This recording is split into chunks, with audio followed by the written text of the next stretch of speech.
Hi hello నమస్తే అండి, welcome back to వంటశాల. నేను మీ విజయాని.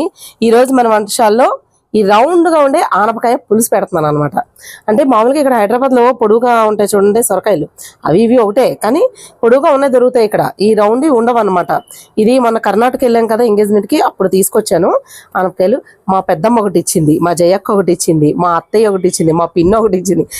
ఇన్ని ఆనపకాయలు ఏం చేసుకుంటాం, కాకపోతే ఇక్కడ అందరికీ దొరకవు కదా, మా ఫ్రెండ్ వాళ్ళకి కూడా ఇచ్చాను అనమాట. అది ఓకే. ఇప్పుడు ఆనపకాయ పులుసు మా అమ్మ ఎలా పెడుతుందో అలాగే పెట్టి చూపిస్తాను. నేను కూడా అలాగే పెడతాను అనమాట. చాలా బాగుంటుంది, చేపల పులుసులా ఉంటుంది అనమాట ఆనపకాయ పులుసు అయితే. ఓకే, ఫస్ట్ ఆనపకాయని, 2 ఆనపకాయలు పెట్టట్లేదండి, ఒకటే కాయ కోస్తున్నాను. మీకు ఊరికే చూపిద్దాం కదా అని చెప్పేసి. ఎలాగో వస్తానే ఉంటాయి, మాకు తిని తిని బోర్ కొట్టేస్తుందని అంటున్నారు అనమాట ఊర్లో. ఎక్కువ కాస్తే అంతే కదా. అయితే ఇప్పుడు ఆనపకాయ కోసేద్దాం. దగ్గర కోసేసుకోవాలి, కానీ నేను ఎక్కువ కోసాను, అంత కొయ్యక్కర్లేదు. కొద్దిగా గింజ కట్టింది, మరీ ముదిరిపోలేదు, కానీ లేతగానే ఉంది. అయితే ఈ పెచ్చు కావాలంటే తీసేసుకోవచ్చు, కొంతమంది తీసేస్తారు, నేనైతే తీయట్లేదు. ఇది ఇలా ఉంటేనే బాగుంటుంది అనమాట. పైన ఈ గుజ్జు కొద్దిగా తీసేసుకుని పోస్తే అప్పుడు అందంగా వస్తుంది ముక్క, లేదంటే బాగా పొడుగుగా ఉంటుంది అనమాట. ముక్కలు ఇలాగా కోసేసుకుని కడిగేసాను అనమాట. అయితే ఏదన్నా అప్పుడు చీపురు పుల్ల ఇచ్చుకుని వీటికి బెజ్జాలు పెట్టేవాళ్ళం. ఇప్పుడు చీపురు పుల్లలు ఎక్కడయ్యి మనకి, అందుకని ఇగో చాకుతోటి ఇలా, ఎందుకంటే తొక్క తీసేసాం అనుకోండి బెజ్జాలు అవసరం లేదు, తొక్క తీయకుండా అయితే బెజ్జాలు అవసరం ఉంటుంది. ఈ పైనుంచి జ్యూస్ లాక్కుంటుంది, కానీ ఇక్కడ ఏమవుద్దంటే కొంచెం గట్టిగా ఉండి మనకి పులుసు అది పీల్చుకోదు. అందుకని చెప్పి ఇలా బెజ్జాలు పెట్టుకుంటే రుచి బాగుంటుంది అనమాట ఆనపకాయ పులుసు. అన్నిటికీ ఇలా బెజ్జాలు పెట్టేసుకోండి. ఇక్కడ 2 ఉల్లిపాయలు కట్ చేసుకున్నాను. మీకు పులుసుకి ఉల్లిపాయ ఎక్కువ ఇష్టం ఉండదు అంటే 1 ఉల్లిపాయ వేసుకోండి. నేను ఇంత సైజు ఉల్లిపాయలు 2 వేసాను. అయితే టమాటాలు, 1 టమాటా పెద్దది, అలాగే 1 6 పచ్చిమిరపకాయలు, కరివేపాకు, వెల్లుల్లిపాయ. ఇవేంటంటే ఎల్లుల్లిపాయ, కొంచెం 1 స్పూన్ జీలకర్ర. ఓకే, కావాలంటే అల్లం కూడా వేసుకోవచ్చు. ఇక్కడ పైన అల్లం ముక్కలు ఏదైనా వేయట్లేదు, లేకపోతే చిన్న అల్లం ముక్క కూడా వేసుకొని బాగుంటుంది. అయితే ఈ ఎల్లుల్లిపాయలు జీలకర్ర కొద్దిగా నూరుకున్నాక ఉల్లిపాయ వేసి కచ్చాపిచ్చ కింద నూరుకోవాలి. అలాగే మెత్తగా పేస్ట్ చేసేయకూడదు. ఈ 3 మాత్రమే, టమాటా వేయకూడదు, పచ్చిమిరపకాయ రుబ్బకూడదు. ఈ 3 మాత్రం రుబ్బాలి. 2 లవంగాలు వేసుకోండి. ఎక్కువ వేస్తే లవంగాల స్మెల్ వచ్చేద్ది, కానీ అసలు పులుసు టేస్ట్ పోద్ది అనమాట. ఓకేనా, ఈ 3 అల్లం ముక్కతో పాటు మిక్సీ వేసేసుకోండి.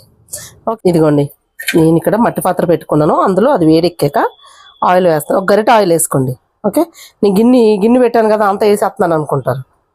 ఓకే, మీరు ఎంత కూర వండుతున్నారో, ఆనపకాయ ఎంత ఉందో చూసుకుని దానికి తగ్గట్టుగా చూసుకుని వేసుకోండి. ఓకే, ఇది ఉల్లిపాయ, ఇందులో అల్లం ముక్క వేసిందండి మరి నేను మిక్సీ వేసేటప్పుడు. ఓకే, రోట్లో రుబ్బుకుంటే బాగుంటుంది. ఇప్పుడు రోట్లో రుబ్బే టైం లేక నేను రుబ్బలేదు. ఇందులోనే జీలకర్ర, వెల్లుల్లిపాయ, 2 లవంగాలు వేసి మిక్సీ అయితే చేసింది. 1 స్పూను ఫుల్గా ఉప్పు వేస్తున్నాను, సరిపోకపోతే మళ్ళీ తర్వాత వేసుకుందరు. కారము, ఇది సాంబార్ కారం, మన వంటశాల సాంబార్ కారము. ఈ స్పూను లోతు ఉండదండి, అందుకని 3 స్పూన్లు వేసాను. మీరు కారం తినేదాన్ని బట్టి చూసుకుని వేసుకోండి. చిటికెడు పసుపు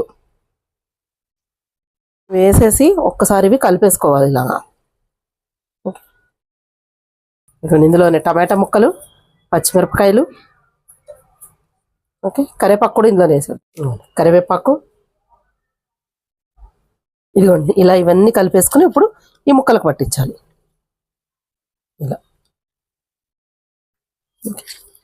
ఇలా పట్టించుకుంటూ ఇలా చూడండి, మీకు ఆగుతుంది కదా, ఈ కాగుతున్న నూనెలో వేసేసుకోవాలి.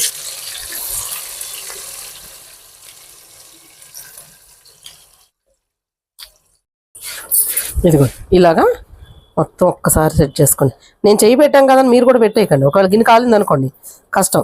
ఓకే, ఇది కొంచెం మూత పెట్టేసుకోవాలి. ఇదిగోండి ఉడుకు పడుతుంది కదా, ఇలాగా మూత పెట్టేసుకుంటే మంచిగా మగ్గుద్ది. మధ్యలో ఒకసారి కలుపుకోవాలి, కలుపుకుని మళ్ళీ మూత పెట్టుకుంటే అలా 1-2 నిమిషాలు పెట్టుకుంటే సరిపోతుంది. దీనికి ముందే కొంచెం 1 నిమ్మకాయ అంతా చింతపండు నానబెట్టుకుని పెట్టుకుంటే గుజ్జు తీసేసుకుని మనకి ఈజీ అయిపోతుంది. తొందరగా నానింది అనుకోండి గుజ్జు బాగా వస్తుంది చింతపండుది. ఆల్రెడీ ఇది మగ్గిపోయిందండి, ముక్క మగ్గుతుంది, ఎందుకంటే 2 సార్లు కలిపాను అనమాట. ఈ లోపల మీకు చూపించే లోపల ఒకసారి చూపిస్తా చూడండి. ఇలా మగ్గింది అనుకోండి చింతపండు పులుసు వేసేసుకోవచ్చు. చూడండి చక్కగా ముగ్గ కూడా మగ్గిపోతుంది. ఇలా మగ్గితే సరిపోతుంది. మరీ డైరెక్ట్గా వేసిన వెంటనే పులుసు అది వేసేస్తే అంత టేస్ట్ ఉండదు. మనకి ఉల్లిపాయది కూడా కొద్దిగా పచ్చివాసన పోతుంది, ఉడుకుతుంది, చాలా బాగుంటుంది. టమాటా మగ్గుద్ది అన్నీ. ఇదిగోండి చింతపండు ఇలాగా నానిపోయిన తర్వాత పులుసు తీసేసుకుని పెట్టుకోవాలి. ఇలా వేసేసుకోవాలి. మీరు పులుపు తినేదాన్ని బట్టి వేసుకోవాలి. ఓకే, సరిపోతుంది. ఇదిగోండి వాటర్ చూడండి, ముక్క ఉడకాలన్నమాట. ఇక కొద్దిగా మునిగింది అనుకోండి ఇలాగా, అప్పుడు మనకి ఉడికి అప్పుడు కరెక్ట్గా వస్తుంది. కొంతమంది చిక్కగా దగ్గరగా ఉడకబెట్టేస్తారు, కొంతమంది పలచగా ఉండాలి. మాకు మరీ చిక్కగా కాదు పలచగా కాదు. నేను చూపిస్తాను మీకు. ఇది ఉడుకుతూ ఉంటుంది. మూత పెట్టేస్తున్నాను. ఒక 5 నుంచి 10 నిమిషాల వరకు ఉడికించుకోవాలండి మీడియం ఫ్లేమ్లో.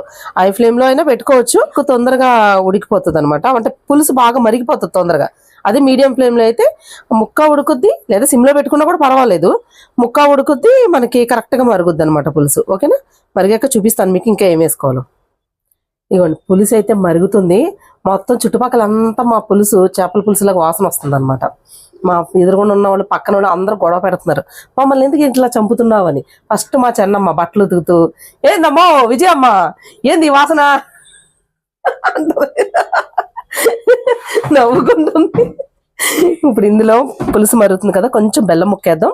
ఆ పులుపు అన్నది కవర్ అయిపోతుంది అనమాట. ఎక్కువ ఎగిటి పులుపు ఉండదు. ఇదిగోండి కొంచెం ఎక్కువ వద్దు, కొద్దిగా చిన్న ముక్క బెల్లం ముక్క వేయండి. వేసేసి కొద్దిగా కొత్తిమీర వేయండి. ఓకే, అయిపోయి.